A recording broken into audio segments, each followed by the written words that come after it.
El tema de esta predicación es la captura del arca de Dios. Y vamos a estudiar estos capítulos porque del capítulo 4 al capítulo 7 el tema central es cómo el arca del pacto es capturada por los filisteos. El tema central en esta incidencia tiene que ver con la superstición.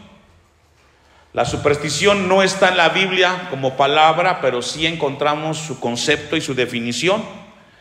Y tiene que ver con aquellos prejuicios donde los hombres incurren haciendo ciertas cosas sin tener una validez en la Biblia, pensando que habrá una respuesta de Dios. En el capítulo 3 terminamos estudiando acerca de la vida de los hijos de Elí. Elí era el sacerdote que estaba en ese momento, sus hijos se desviaron, Dios trajo un juicio a ellos, les habló, al mismo Elí le exhortó de cómo el pueblo fue alejándose por causa de sus hijos. Ahora, nosotros como cristianos siempre tenemos un problema en cuanto a Dios en esta área, el área de seguirle, de caminar con Dios. Somos seres los cuales casi siempre tenemos que ver las cosas para creer. Nos cuesta mucho entrar en la dimensión de la fe, que la fe es creer para esperar las promesas de Dios. Dios es un Dios que se revela a nosotros a través de su palabra y a través de sus promesas. Pero muchas veces nosotros nos sucede como el pueblo de Israel, que vamos a estudiar, y donde ellos incurren en ese tema de a veces caer en la superstición, esa es la palabra, la cual queremos hacer ciertas cosas esperando que Dios actúe después de hacerlo. Pero hay algo que sucede cuando estudiamos esto. Dios quiere que revisemos nuestro corazón antes que nada, porque de ahí viene nuestro actuar delante de nuestro Dios. Dicho lo anterior, vamos al versículo 1 del capítulo 4. Y Samuel habló a todo Israel. Esto es muy importante lo que sucede aquí, porque entonces ya no aparece Elí. Terminó su tarea como sacerdote. Ahora Samuel creció, se hizo hombre.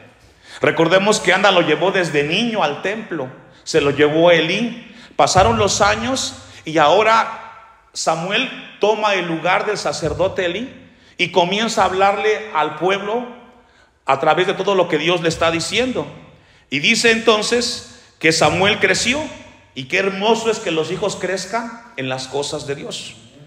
Y Samuel habló a todo Israel. Por aquel tiempo salió Israel a encontrar en batalla a los filisteos. Aquí surge algo muy importante. Esta batalla en la cual los israelitas tuvieron con los filisteos, dice el texto, que ellos lo hicieron por sí solos. No consultaron a Dios. No había razón de esta batalla. Simplemente ocurrió, se dio. Y esto nos enseña algo. Hay muchas cosas que hacemos en la vida sin consultar a Dios. No oramos, no le preguntamos, y luego las consecuencias nos llevan a revisar la condición de nuestro corazón. Dice que el pueblo salió a encontrar en batalla a los filisteos, pero no perdamos de vista, nunca consultaron a Dios. Y acampó junto a Ebenezer, y los filisteos acamparon en Efec. Y los filisteos presentaron la batalla a Israel, es decir, la provocación. Y trabándose el combate, Israel fue vencido delante de los filisteos. Claro, fue una decisión impulsiva, no consultaron a Dios y las consecuencias están ahí. No solamente perdieron la batalla, sino que algo más triste, dice, los cuales hirieron en la batalla en el campo en como a 4,000 hombres. Y qué difícil es cuando nuestras decisiones tomadas fuera de la voluntad de Dios, bajo nuestro impulso, alcanzan y afectan a otros. Nunca dimensionamos el alcance que puede tener nuestras decisiones. Y fue lo que le pasó a Israel. 4,000 personas perdieron la vida simplemente porque a alguien se le ocurrió una pelea innecesaria. Y dice el versículo 3, cuando volvió el pueblo al campamento, los ancianos de Israel dijeron, fíjese, los ancianos son los líderes, los que están al frente, los responsables de la vida espiritual del pueblo. Los ancianos dijeron, ¿por qué nos ha herido hoy? ¿Quién? Y mire que esto es triste porque nunca consultaron a Dios, pero sí le echaron la culpa a Dios. Lo responsabilizaron de la tragedia y del dolor que estaban viviendo. ¿Cuántas veces hemos visto estos cuadros? Personas, familias tomando decisiones, y cuando las cosas no salen como quisiéramos, se salen de cauce y viene la tragedia y el dolor. Entonces ahora se pregunta y la gente dice, ¿por qué Dios me ha dejado? ¿Por qué Dios me ha abandonado? Era un buen momento para que Israel, los ancianos y todos revisaran su vida. ¿Y por qué llegaron a esa batalla innecesaria? Y por qué había tanto dolor en el pueblo. Y dice el versículo 3, ¿por qué nos ha herido hoy Jehová delante de los filisteos? Y luego viene el tema de la superstición. Traigamos a nosotros de Silo el arca del pacto. El arca del pacto era una caja más o menos de 1,5 metros de largo por 1,5 metros de ancho. Y arriba se colocaba los serafines. Era una caja.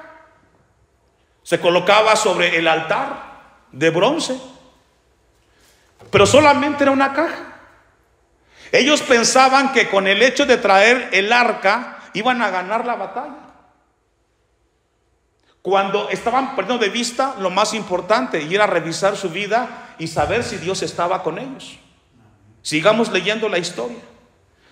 Traigamos de Silo el arca del pacto de Jehová, para que viniendo entre nosotros nos salve de la mano de nuestros enemigos.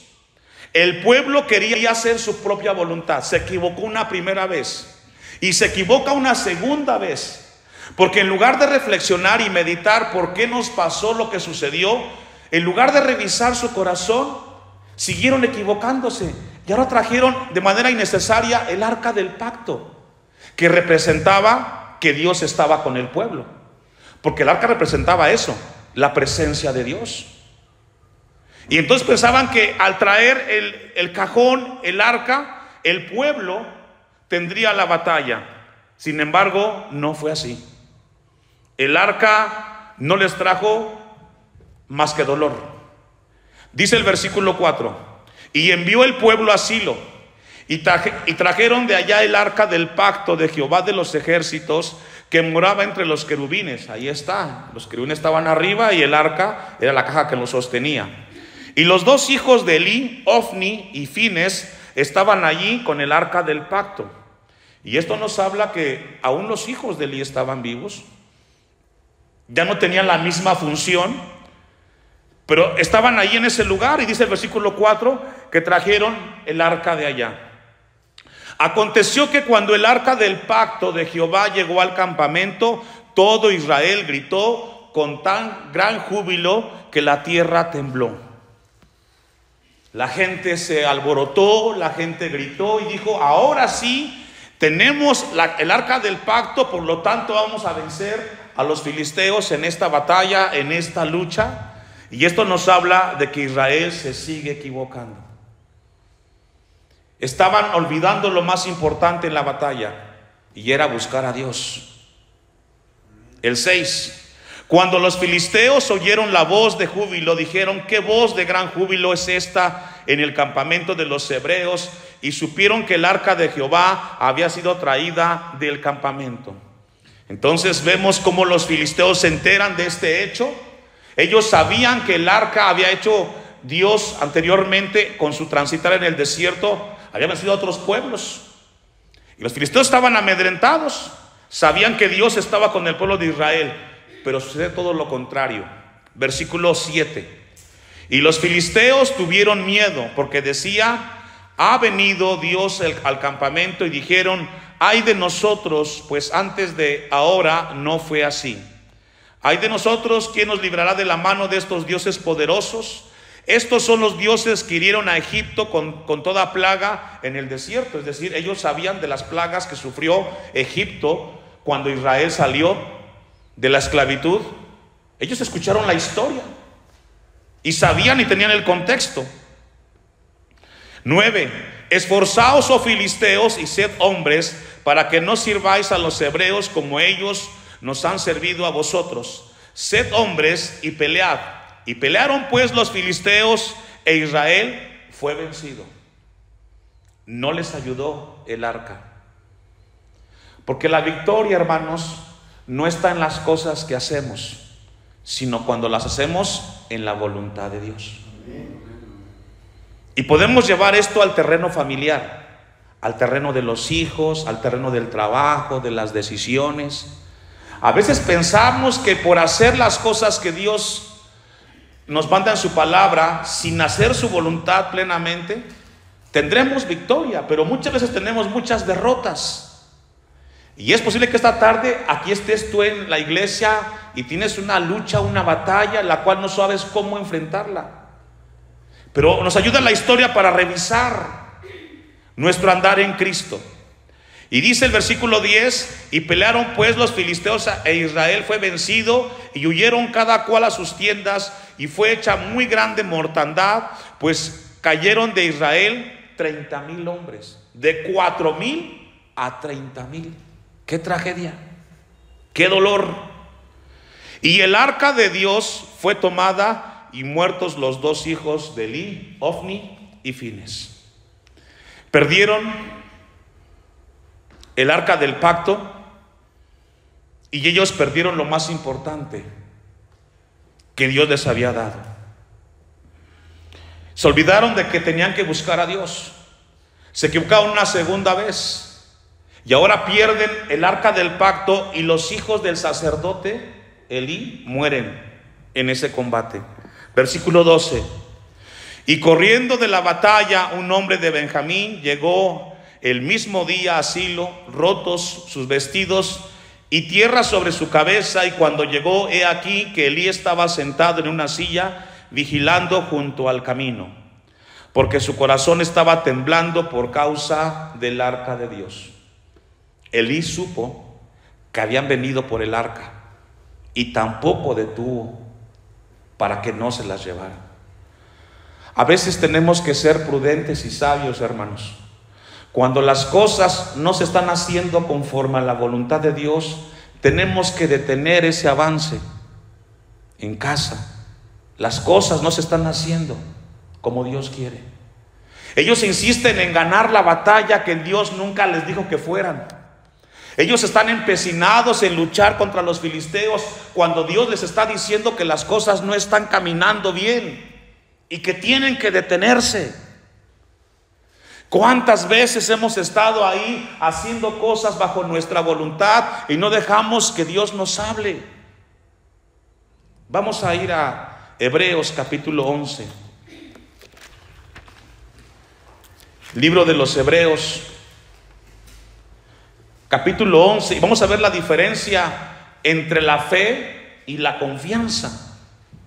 Es pues la fe, la certeza de lo que se espera. La fe es confiar en las promesas de Dios. Hebreos 11:1. Es pues la fe, la certeza de lo que se espera. En la Biblia, fe es confianza plena en las promesas de Dios. ¿En las promesas de quién, hermanos? De Dios. Es decir, nosotros confiamos en lo que Dios ha dicho para nosotros, no lo que creemos que Dios va a hacer con nosotros. Por eso es importante leer la Biblia.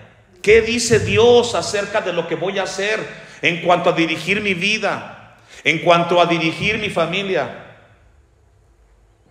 Y dice el texto, sigue diciendo, la convicción de lo que no se ve, es decir, voy a caminar creyendo en Dios, esperando recibir lo que Dios ha prometido. Porque por la fe, hombres alcanzaron buen testimonio. Los antiguos, dice aquí. Creyendo en las promesas, hombres en el pasado vivieron de acuerdo a la voluntad de Dios. ¿Ustedes creen que ellos no dudaron como nosotros? Muchas veces también lo hicieron. Abraham dudó, Isaac dudó, Jacob. Pero ellos se mantuvieron firmes, confiando en las promesas de Dios. Sin embargo, Israel, en el libro de Samuel capítulo 4, 5, 6 y 7, no están creyendo a Dios, están creyendo en sus fuerzas, en su punto de vista, y la tragedia les llega constantemente. Regresemos al pasaje de Samuel, capítulo 4, primer libro de Samuel, versículo 14. Y cuando Elí oyó el estruendo de la gritería, dijo: ¿qué estruendo de alboroto es este? Y aquel hombre vino a prisa y dio las nuevas a Elí, y era ya Elí de 98 años, envejeció, y sus ojos se habían oscurecido, de modo que no podía ver. Dijo pues aquel hombre a Elí: yo vengo de la batalla, he escapado hoy del combate. Y Elí dijo: ¿qué ha acontecido, hijo mío? Y el mensajero respondió diciendo: Israel huyó delante de los filisteos, y también fue hecho gran mortandad en el pueblo, y también tus dos hijos Ofni y Fines fueron muertos. No solamente los hijos. La tarea de Elí era dirigir al pueblo como sacerdote. La tarea, el trabajo de Elí era guiar al pueblo espiritualmente para caminar con Dios. Pero al final de sus días, todo lo que Dios le encomendó, lo perdió. La tarea más importante que Dios nos dio a nosotros, los que tenemos hijos, ¿qué es, hermanos? ¿Cuál es? La crianza de nuestros hijos. Es la tarea más grande que Dios nos ha encomendado. Pastorear a los hijos que Dios nos ha dado. Ahora que tenemos el conocimiento de la palabra, la tarea es enseñarlos, encaminarlos en esto tan hermoso que es el Evangelio de Cristo. Y ahí Dios nos va a medir. Elí sabía que su tarea era guiar al pueblo, pero al final de sus días se dio cuenta que no cumplió con la tarea de Dios. Una pregunta para todos esta tarde: ¿cómo va tu tarea con la crianza con tus hijos? ¿Cómo te va? Los hijos van creciendo por las etapas de la vida, pero es importante que al final de nuestros días podamos ver en nuestros hijos la enseñanza de la palabra, y que no sea una tragedia al final como le tocó vivir a Elí. Dice entonces que el hombre comienza a darle las noticias a Elí: la muerte de sus hijos, el arca del pacto ha sido tomada. Y aconteció que cuando él hizo mención del arca de Dios, fíjese, le impactó más la captura del arca del pacto que la muerte de sus hijos. Elí cayó hacia atrás de la silla al lado de la puerta y se desnucó y murió. Le impactó tanto la noticia porque él sabía que tendría que entregar cuentas del servicio a Dios. Como pastor me preocupa mucho el servir a Dios y poder llevar la iglesia en alimentos espiritualmente hablando para que usted crezca en el Señor. Yo tengo temor de entregarle cuentas a Dios que no sean completas en cuanto a mi pastorado. Tengo temor de este lugar. Procuro hacer mi tarea correctamente, porque el día que yo parta con el Señor, Él va a pedir cuentas de usted. ¿Qué les enseñé? ¿Qué les prediqué? Hace un tiempo me decía un hermano: pastor, ¿por qué usted ya no hace el llamamiento para que alguien reciba a Cristo? Porque recibir a Cristo tiene que ser de manera voluntaria y personal. Y yo no puedo obligarlo a usted a hacer lo que usted no quiere hacer. Eso es personal y lo hace aquel que le entrega su vida al Señor. La palabra la predicamos los martes y los domingos. Y dice entonces que murió. Concluye el versículo 18: porque era hombre viejo y pesado y había juzgado a Israel 40 años. Fue pastor, fue profeta, fue sacerdote Elí, 40 años. Y su nuera, la mujer de Fines, que estaba encinta cercana al alumbramiento, oyendo el rumor que el arca de Dios había sido tomada, y muerto su suegro y su marido, se inclinó a Dios y dio a luz, porque le sobrevino sus dolores de repente. Es decir, coincide, bueno, no coincide, porque todo tiene una razón de ser en Dios. En el momento que muere Elí, se entera la nuera y da a luz el hijo de Finees. Y dice la historia, el versículo 19, que a ese niño le pusieron Icabod. La gloria de Dios ha sido traspasada. Y le pusieron ese nombre a este niño para que le recordara a Israel la consecuencia y el resultado de una batalla innecesaria. Esa batalla no tuvo que haberse dado, humanamente hablando, porque nadie los mandó a pelear. Ellos lo hicieron de manera impulsiva. Murió mucha gente, pero aún más fuerte se llevaron el arca de Dios, la presencia de Dios. Vamos a leer capítulo 2, primer libro de Samuel, capítulo 2, versículo 29. Y recordemos lo que Dios ya le había dicho previamente a Elí. ¿Por qué habéis hollado mis sacrificios y mis ofrendas? Allí hollado significa menospreciado. Dios le está diciendo a Elí, capítulo 2, versículo 29, ¿lo tiene? ¿Por qué habéis hollado mis sacrificios? ¿Por qué habéis menospreciado o puesto poca atención? Y mis ofrendas que yo mandé ofrecer en el tabernáculo. ¿Y ya has honrado a tus hijos? ¿Qué? ¿Sabe que los hijos son la parte más endeble de los padres? Los hijos son la parte más frágil de un papá y de una mamá, porque es el amor ciego, que aunque el hijo esté mal, en lugar de corregirlo, lo apapachas. Y esto lo hemos visto en todos los escenarios. ¿Cuántos hijos de pastor no han llevado a los pastores dejar el ministerio? Porque cuando tienen una situación tan fuerte, cuando les toca decidir al pastor entre el ministerio y la familia, siempre gana la familia. Siempre. Los hijos son la parte más frágil de nosotros. Y aunque es muy noble cuidar y darles su lugar, podemos perdernos y podemos ser más con nuestros hijos que con Dios. Y le pasó a Elí. Y si le pasó a Elí, también nos puede pasar a nosotros. Dios le reprochó a Elí y le dice: has honrado más a tus hijos que a mí, engordándoos de lo principal de todas las ofrendas de mi pueblo Israel. Por tanto, Jehová, el Dios de Israel, dice: yo había dicho que tu casa y la casa de tu padre andarían delante de mí perpetuamente, mas ahora ha dicho Jehová: nunca yo tal haga, porque yo honraré ¿a quiénes? A los que me honran, y los que me desprecian, ¿qué? Y esto es fuerte, hermano. Aunque aconteció con Elí, Dios le dice: yo voy a honrar. Y aquí nos damos cuenta en la historia que Dios honró a la familia de Ana, porque Ana honró a Dios, pero no fue tomada en cuenta la familia de Elí. Y se lo dijo. Y en el capítulo 4 los hijos murieron. Continuemos con la historia. Capítulo 5. Vamos sobre el final. Capítulo 5, versículo 1.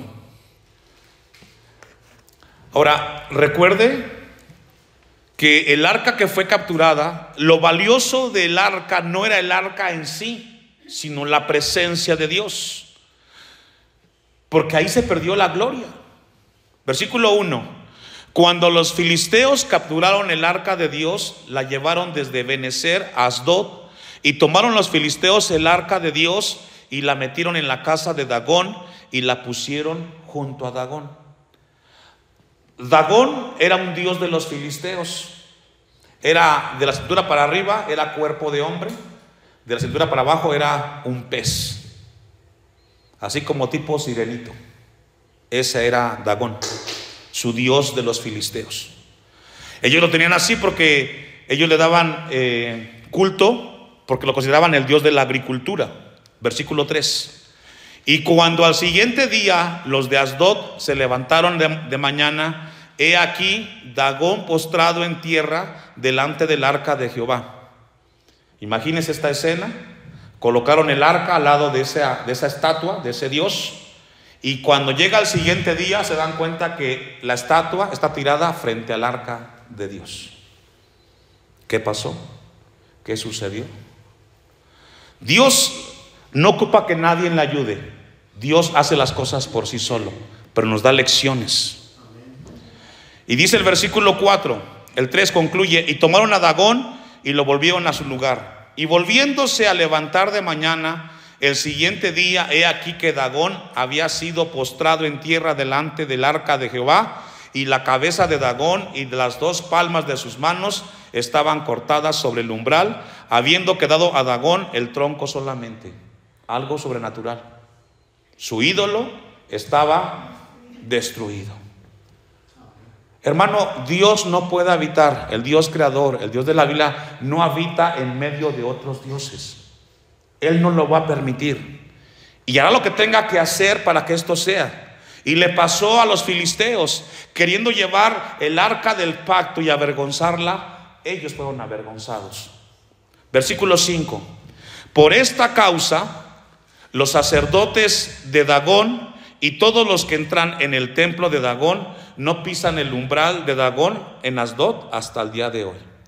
Versículo 6: y se agravó la mano de Jehová sobre los de Asdod, y los destruyó y los hirió con tumores en Asdod y todo su territorio. Es decir, haber llevado a Dios a un lugar donde querían avergonzarlo repercutió mucho en el pueblo. ¿Qué aprendemos de esto, pastor? No podemos jugar con las cosas de Dios. No podemos jugar con las cosas de Dios. Aunque Dios en algunos casos guarda silencio, no podemos jugar con las cosas de Dios. Tengamos cuidado con nuestras decisiones. No juguemos en la vida cristiana. No caigamos en la superstición. Cuidemos nuestro caminar en el Señor. La tarea que Dios nos ha encargado, hagámosla con responsabilidad. Dice que los destruyó y trajo mucha mortandad en el pueblo de los filisteos, aquí en el caso de Asdod. Concluimos en el 7.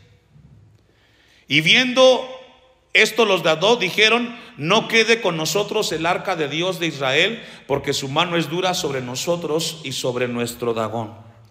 Los filisteos dicen: esto de Dios nos trae muchos problemas. No queremos a Dios en nuestras vidas. Y así sucede. Muy poca gente da el paso de fe de caminar con Dios. ¿Sabe por qué le daba muchos problemas a los filisteos? Porque tenían que ordenar su vida delante de Dios. Hay problemas de Dios para la gente que no quiere ordenar su vida. Pero usted y yo, que amamos a Dios, ordenemos nuestro andar en el Señor.